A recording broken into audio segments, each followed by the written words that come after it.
Well, welcome back, everybody. We are doing another Facebook Live here. I don't even know what day it is. I saw this post that said Monday, Tuesday, Wednesday, Thursday, Friday, and it was all scratched out, and it just said day. So I don't even know what day of the week. I think we're at Wednesday. In my house is day 35. Day 35. Who's So counting? exactly, it's currently April 45th, 2020. Who knew that April had so many days in the month? But we're here joined again with Carlos. Carlos, how are you guys doing in Miami? How are things down there? Well, home is going well. We've been staying home, so in some ways, it's hard to tell how things are outside. We've been blessed to be among those who are able to stay home. So my work is strictly now via video conference, teleconference. So so we're doing well. Awesome. Or as well as we could be doing, right? I have children who are plotting my demise, but hopefully not today. Hopefully not today. Yeah, that's right. Hopefully not today. Yeah, so today we want to talk a little bit about Carpe Diem in quarantine. Is kind of the title for today's Facebook Live discussion. What do we mean by that? Well, what we're saying is that we've been given all this free time, really, and for many of us that is a challenge because maybe we're being furloughed by work or we're having to stay home. But for those of us who do still have jobs, we're grateful to have this extra opportunity to not have to travel as much, to not have to spend as much time in cars, and to be honest, just to be home, more often. And so we really want to encourage everybody to be able to find a way of making the most of this time. And as counselors, as psychologists, we want to be able to offer some encouragement to say, that this is an opportunity for us to go in, to have a little bit of depth and introspection. And not just about, kind of maybe picking up a little hobby or some new thing or whatever. Yeah, that's fun. But going deeper and really kind of trying to take this extra time to be more connected to our family and to the things that matter most. And so Carlos, what do you think? Well, I'll give an example. So my children started, they picked up cross country last fall. Mm-hmm. And one of the things that we noticed, even beforehand, is that first thing we found out is this training started in August. But little did they know that for the really serious cross-country runners, the preseason was running in the heat. And I mentioned this because you're a runner, Mario. Right.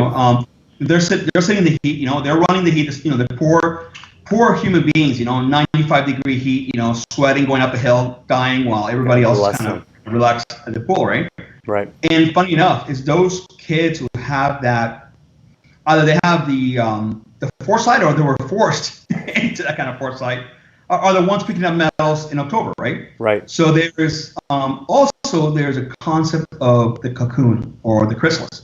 Right. You see, if you look at a caterpillar, they go through a dormant period, and it changes completely. So in some ways, nobody would have wanted this. Mario and I, you were talking the other day how had we predicted this in my own family. If I had predicted that we would all be locked in on New Year's Day, I would have been locked in. Mm-hmm. Nobody ever imagined we'd be in what we're in right now. Mm-hmm. But given that this is what we have right now, and for those of us who have families, thinking that I have teenagers 10 years from now, they'll be all over the world. How, if I was to propel myself 10 years into the future and look back at today, what blessings would I see? And more important, what opportunities are here today that I will be glad or will regret having had? For example, I've seen families spend years trying to coordinate a reunion. Mm-hmm. And yet we are with our family, with the family we created, maybe a family of origin. We're with them day and night now for, in my house, day number 34, 35, since we've been in quarantine. So what do we do with this time, and how do we pray, have the insight, and what are some tips on things that we can do so that when we look at this 10 years from now, we look back and say, you know what? Those were hard times, but gosh, we made the best of it. Yes, I'll say for me, one of the things that we've done is we've been able to just tackle a lot of projects around the house, as I know other people have been able to do similarly. But one of the projects that we tackled here recently was we went through the old kind of digital files and looking at the old photos and such. And really, it was a question of just saying, okay, we got these old computers. They're just kind of collecting dust in some closet, random place somewhere. How do we pull these things off, take all the pictures and consolidate them into one external hard drive? And so as I was doing that, the boys were, of course, interested in it, and they wanted to be able to see baby pictures themselves. And it's cool because, to some degree, yeah, we don't have the albums for, numbers 3 and 4 like we should. I feel bad about that. But at the same time, we have more videos and more images and more things that we can show them.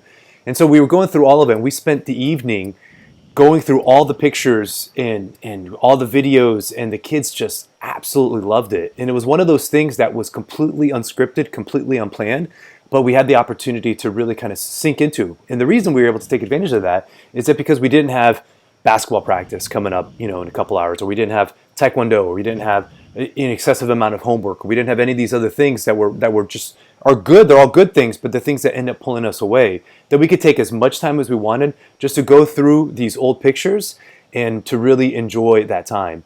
And I'll say for me, and I know you and I, we've been talking about this, it was really a profound moment for me to kind of look back on the last 7-8 years that we've been here in New Orleans specifically, and even more, the last 10-15 years we could show the boys old baby pictures of even Gabriel, when he was little.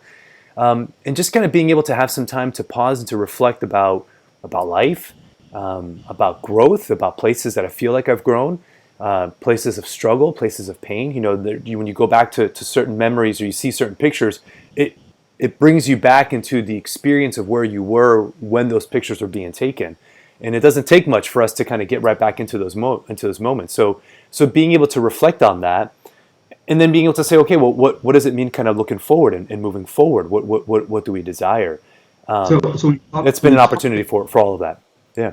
So when you talk about the first part of that introspect, right? So there's a couple of models I like to use. And funny enough, if you talk about unplanned, we're kind of going off the cuff. We talked about 5 minutes, 10 minutes, and we're on here. But there's two things when we look at that introspection, that examination of conscience. Mm-hmm. And there's both the introspection and the intent, right? So we look at looking at our lives, the past, the future, looking at what are the strengths that I have, that our family has, and what are some opportunities.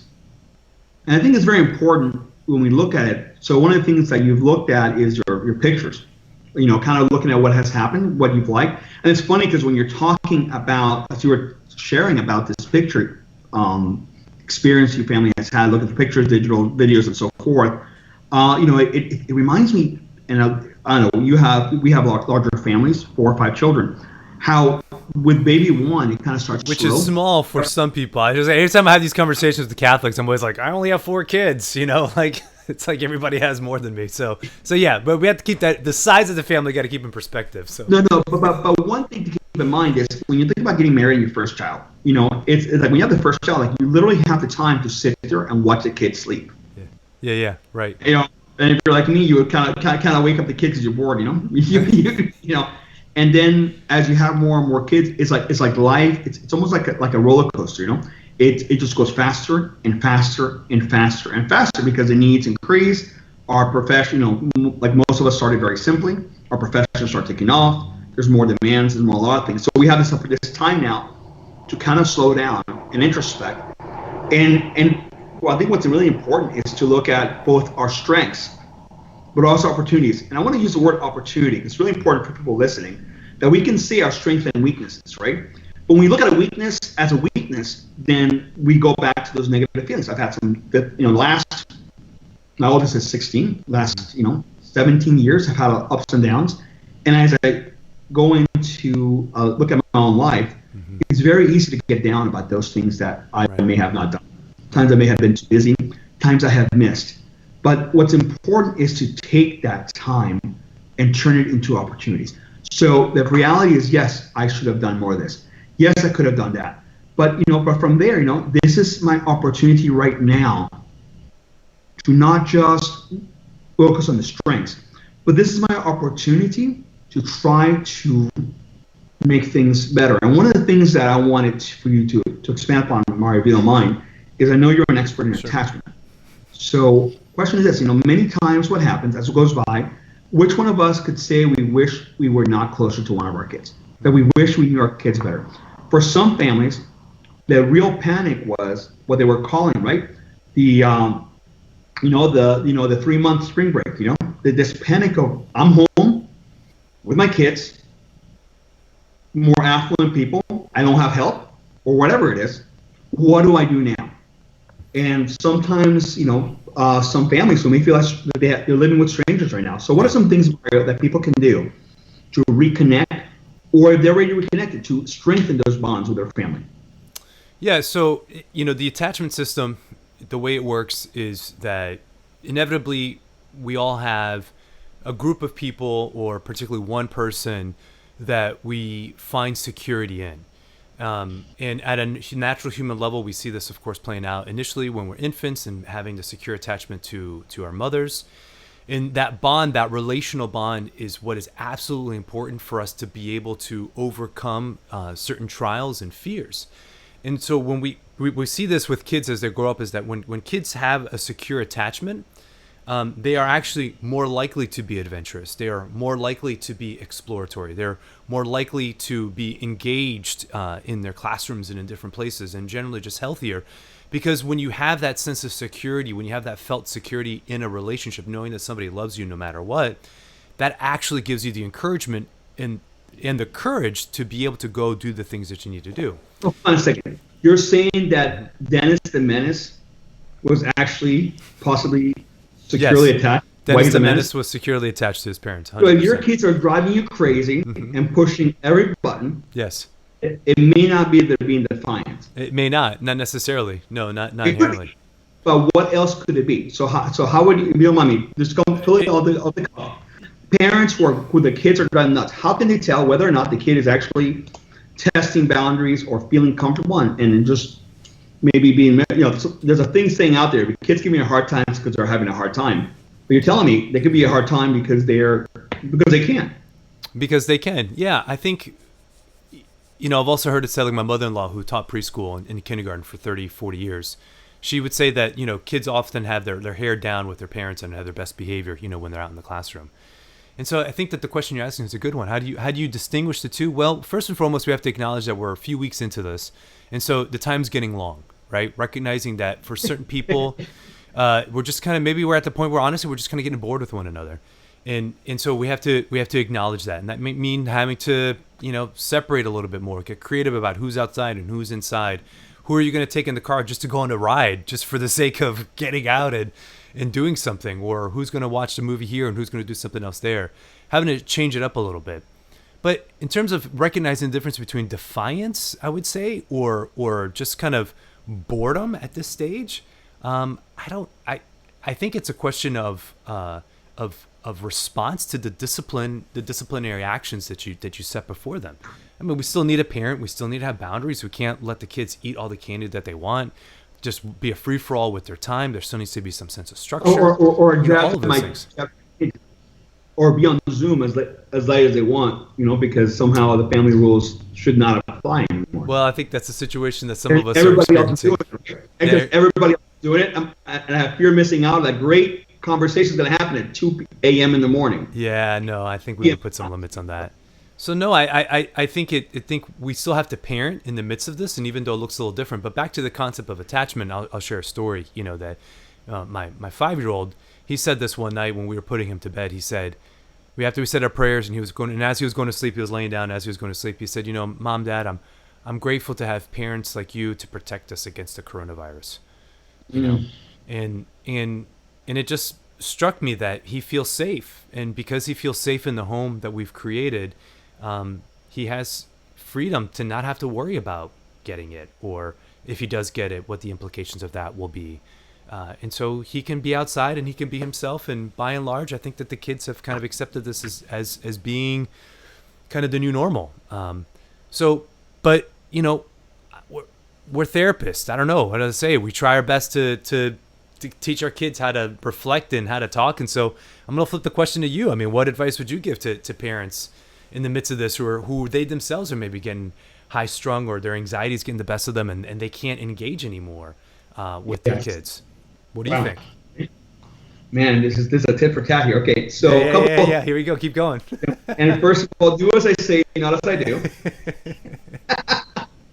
Tip number one, just because as a funny thing I have about somebody, I'll skip the story, but it's like something the teacher would just, it's like, well, how can we do it differently? Because I'm a hypocrite. So with the risk of hypocrisy, because I think my family's watching this, talk about keeping it clean, right? I think the first thing to recognize... Mary Beth and Katie, you're allowed to leave comments while the Facebook Live's going, Holly. You can leave comments. It's all good. I didn't tell them about it, but, we'll see. But nonetheless, no, it's a couple of things. I think the first thing to recognize is self-care, okay? This is hard. In my house, we have had, we homeschool. But the challenge with homeschooling, like, oh, you guys are all set. I'm like, not really, because the carrot for homeschooling is if you don't get your work done, you can't get out. But in reality, for the homeschool kids, they're stuck in their classroom. They're stuck in their classroom in a sense. So the concept is self-care for everybody. But there has to be a balance between self-care and self-indulgence. One of the areas that I'm struggling, I'm going to start, I'm going to do some things on, is after a very hard health and fitness journey, I've had a major setback on it. So that's one area that I have to look at myself. Okay, so at what point is self-care and self-indulgence? But starting with the parents, there's a place where, especially with the older kids, you have to recognize that we're all going through a hard time, that they're young adults, and mom and dad need time for themselves. And also that they need some time for themselves and how to balance that. So I think the thing for self-care, and the first thing is self-care for parents, especially those who are working from home and all of a sudden having kids studying at home and everything else, there is no model for this. This is not homeschooling. This is crisis schooling. So where many of us have a sense that the crisis has passed, there's almost that itchiness. We were talking earlier, living in Florida, it's like a hurricane. The first part of the hurricane goes by, you hit the eye, and there could be a false sense of security in the eye. And actually, it's the most dangerous part because people get slammed on the backside of it. So part of it is self-care. Self-care involves time for introspection, nutrition, some activity, but also time for oneself and a time to dream. The way we get through this is by dreaming of the future, of having plans and aspirations. So it's very important, I believe, to first of all have self-care. The second thing I think with the family is... Well, let me stop you there. I thought the first step of self-care was having the right type of wine. I thought that's what we needed. No? That's not... You don't recommend that? No. I'm Catholic. I completely believe in the spirit. God be more in my direction, but but everybody has their. Everybody has their vicio. Cada loco con su tema, as they say, right? Everybody's got their thing. Yes, in reality, quite frankly, I've just noticed that I have not partaken in any drinking since this started. Maybe it's this is an opportunity for me to make a change tonight, right? But no, I'm not encouraging. I'm just it's so funny. No, but the point is that you said so the first step then is self-care, is a recognition that it's difficult, and it's difficult for everybody. But I think that the point that we're trying to make in this is also to say, like, you want to be able to look at this time. We all want to be able to look back at this time and not say that we wasted it. The word opportunity is the one that you keep coming back to over and over again, that there is an opportunity for us here. And while that opportunity may look different for each family, then I think that the place to start is that every family needs to kind of do almost like a mini assessment on themselves and say, okay, well, where are the areas that we are really, I was just really struggling, that sounds too therapeutic, but where are the areas that we could make some improvements on, whether it's doing house projects together or whether that's being a little bit more, reassessing some of the rules, and maybe where we are too lenient with television, or maybe we've been too strict with television, or whatever it is, to kind of do a little bit of a family assessment about the boundaries, about the family dynamics, and trying to say, okay, well then what are the points of intervention? What are the places that we then desire to start making some changes to the ways that we operate as a family? In my house, it has been chores. In my house, it has been realizing that because my four oldest are within 4 years of each other, four and a half years of each other or so, has been that there's been a real imbalance. Mom does everything. So part of the self-care has been making sure that now that we don't have 10,000 things to go through, that we rebalance chores. And part of the rebalancing chores, it really is training. How do we take this time to train our children if they were on their own 10 years from now? Just, and in some countries, you can't even visit family. In some places, you can't even leave your house. If they have to be completely locked in, how would they take care of themselves? So part of that is rebalance self-care. But the second thing that I wanted to make sure didn't get lost today was, along with that self-care, has to be balanced with gratitude. How do we actively, and it's an attachment matter also, how do we show gratitude? How do we go, especially when people start getting on your nerves? And as a matter of fact, that's going to be, I'm talking to myself right now. In my house, and I will be starting gratitude at the dinner, at the dinner table.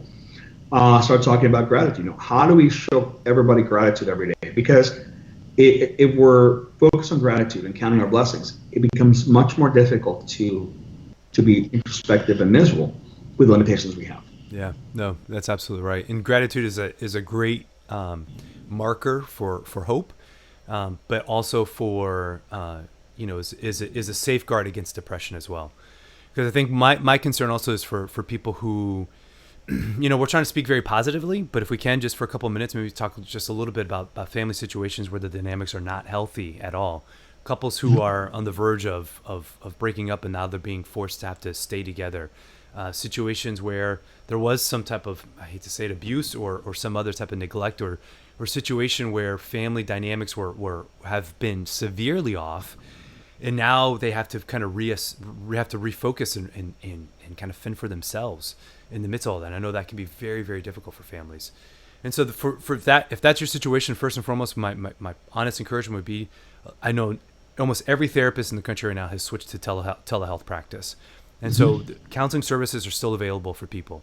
And so if you find yourself in a situation where you need counseling, please reach out and get some. Whether you're a single person living by yourself and you can't connect with your friends and you need some help to stave off some anxiety or some depression, or you're a senior in college or in high school and you're really struggling with the loss of the things that were supposed to happen during this time, or you're in a troubled situation in a relationship, like counseling is still very much available to you.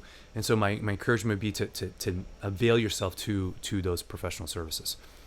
And maybe on a separate day, maybe it'd be good if you actually did a Facebook Live on how to seek counseling, because I think the question, it's beyond what we can do right now. But I mean, sure.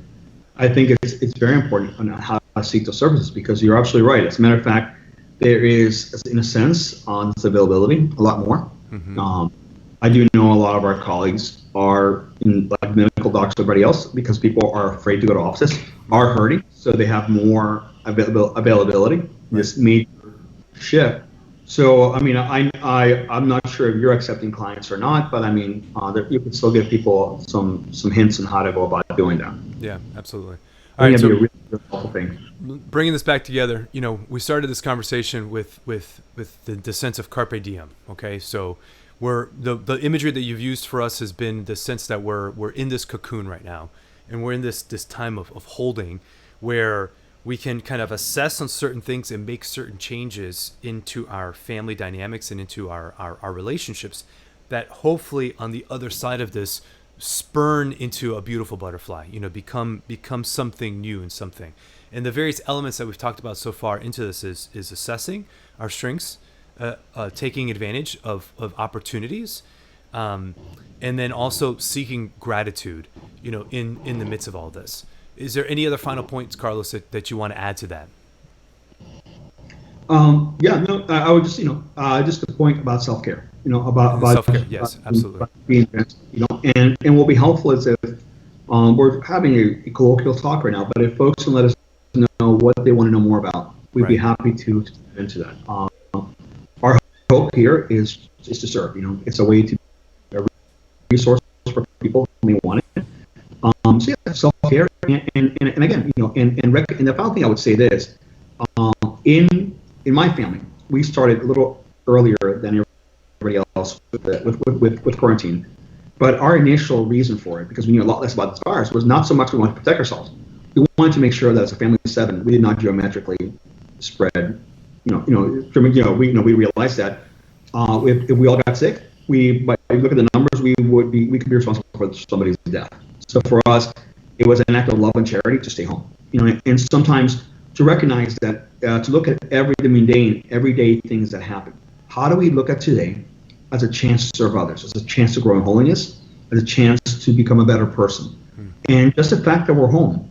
So even when people are tempted to go to the grocery store, when they don't need to, or to recognize that I'm going to refrain from doing that because this is my way. Jesus said, as you do unto others, do unto me. I mean, in many ways, staying home may be very well a way to do well for others. So the final thing is to try to pray and to look for ways to find meaning through the difficulties and the challenges of this time, because we don't have control when this ends. But what we do have control is, we have the opportunity to pray, to introspect, and to seek to make this an opportunity, and the frustrations is something positive. And that's a great thing about not just Christianity, if that's the persuasion, which I think most of your viewers are, but really of positive psychology, of the good life.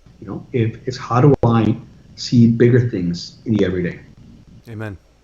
Absolutely, bro. Okay, so gratitude, self-care, opportunity, assessment, and the last piece about making sure that we're praying and that we're finding some type of meaning in the midst of all this. So we encourage people, in the midst of this, we're all in this together. Again, there's a lot of great resources that are out there right now. A lot of people are doing awesome videos like this. But if you've enjoyed this, please check us out, our YouTube page, Faith in Marriage. Right now, every single one of the Facebook Lives that I've done with Carlos, or that we've done with Jason, or Jason Angelette, or that he's done with Brian Butler, all the Facebook Lives that we've been doing over the last few weeks during quarantine are all available for you there on our YouTube channel at Faith in Marriage. And also just yesterday, I released a new episode of the Always Hope podcast where I interviewed Father Michael Champagne, who is an expert on the spirituality of and the life of Mother Teresa. And we had an awesome conversation about her dark night that has gotten so much attention and I think has been misunderstood in many ways. And so I really wanted to have a deep conversation clarifying what her suffering has meant and looking at it not only through her life, but then asking, why would God allow that to happen in anybody's life? But then how can we learn from that and apply that appropriately to our own experience? So that podcast is there. Check it out on faithandmarriage.org or on any podcast app available for you. We would love for you to get some feedback on that. It'd be great. And Carlos, we're going to keep doing these. So if anybody has any comments or questions for us that we would love to be able to tackle some other ideas, please let us know. Leave comments below. And we hope everybody's staying safe and doing all right. So Carlos, anything else? Yeah, no, and the hope again, the hope as the new normal will be hopefully to keep this time on Wednesday if we can, so we have predictability. But these are not normal times. Not normal times, bro. That's the truth.